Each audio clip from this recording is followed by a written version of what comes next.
Good evening, students in the whole world, and you're most welcome to today's class this evening. And I want us to first look at this question and get the answer to the question as per the examiner's expectation to his or her student. So the question reads, a set of data of 10 values is given with a mean of 17. If one of the values is weeded out, determine the new mean if the value weeded out is 26. So the question has actually given us the mean, and they've actually told us that the mean that the examiner had was actually able to get given as 17. And if we have to actually look at this set of data, we've been told that the set of data has 10 values. So set of data has 10 values. So the mean of a particular set of data is 17. The set of data has 10 values. And we are told that one of the values, which is 26, is found to be incorrect. And of course, that value is weeded out.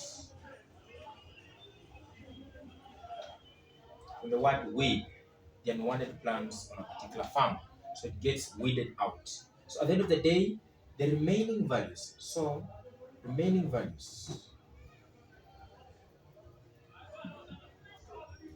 values are going to be 9. Why?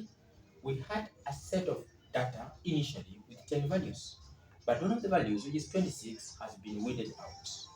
So the remaining values have to actually end up being 9. So remaining values 9. Initial values 10.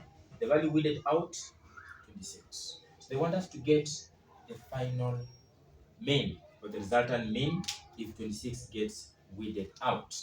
Now, what am I going to do here? I'm just going to do this. I'll just be able to come here and say that mean,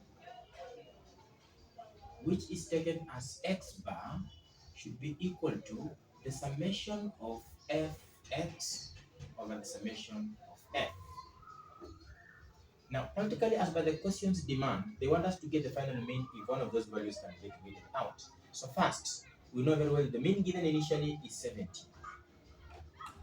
is equal to the EFX, the summation of frequency times the values. We cannot be able to know which values were there. They've just been told there were 10 values. So we cannot get their sum. We cannot be able to actually get the exact EFX. So we shall just retain the EFX. Then say over the summation of frequency. That means how many values were there in total. We had 10 values. So we shall say times 10, then times 10. So this and this will disappear. So 10 times 17, so 170 was our initial summation of frequency times the values. But of course, it's actually a particular type of ungrouped data.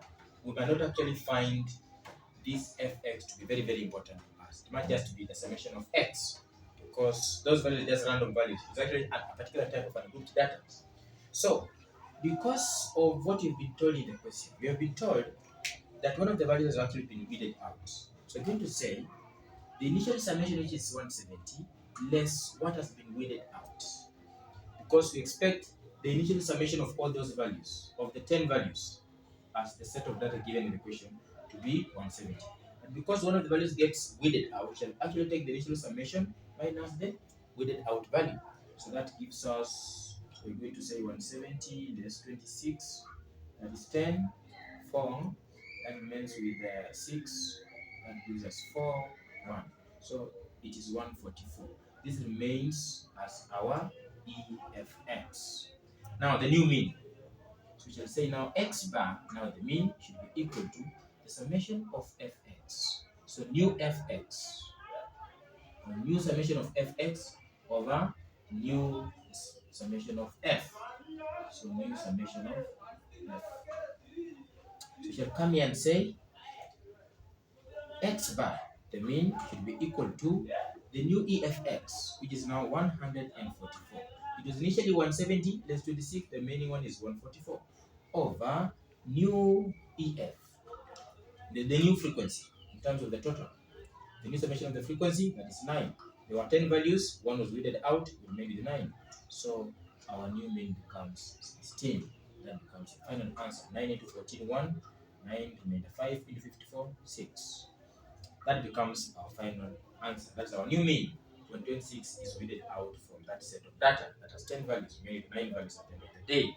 Thank you so much for your time.